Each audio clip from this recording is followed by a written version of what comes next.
Assalamu alaikum wa rahmatullah.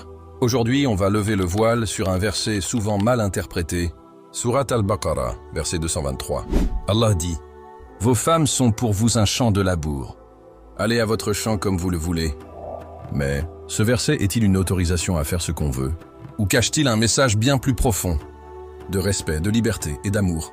Si tu veux découvrir le vrai sens des versets, loin des clichés, si tu veux apprendre l'islam dans la douceur, la sagesse et la lumière, alors abonne-toi et active la cloche pour ne rien manquer, Inch'Allah.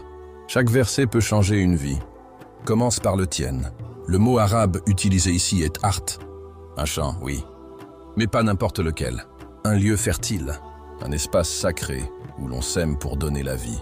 Allah ne parle pas d'un terrain qu'on exploite, mais d'un espace qu'on honore, qu'on arrose de tendresse, où l'on dépose confiance, amour et responsabilité.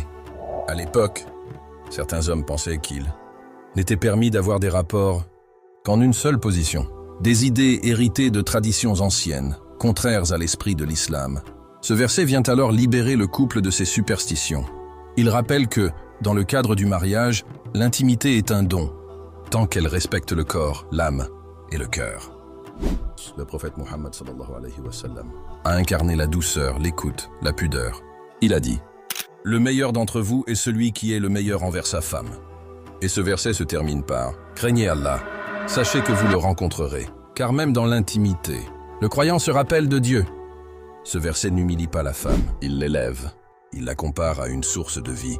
Ce qui en islam est une des plus grandes valeurs spirituelles. Ce n'est pas une métaphore de pouvoir, mais une métaphore de création divine. Oh Allah, fais de nos foyers des refuges de paix, des espaces de rahma, de confiance et de pudeur. Protège nos cœurs des lectures injustes et remplis nos esprits de lumière, de vérité et de noblesse. Ya Rab, accorde à nos unions la sincérité et fais de chaque regard, chaque geste intime, une adoration sincère. Amen. Si ce rappel t'a touché, like, partage et abonne-toi. Et souviens-toi toujours, chaque verset du Coran est une lumière, pas une chaîne. Qu'Allah guide nos cœurs et purifie nos intentions. Wassalam alaikum wa rahmatullah wa barakatuh.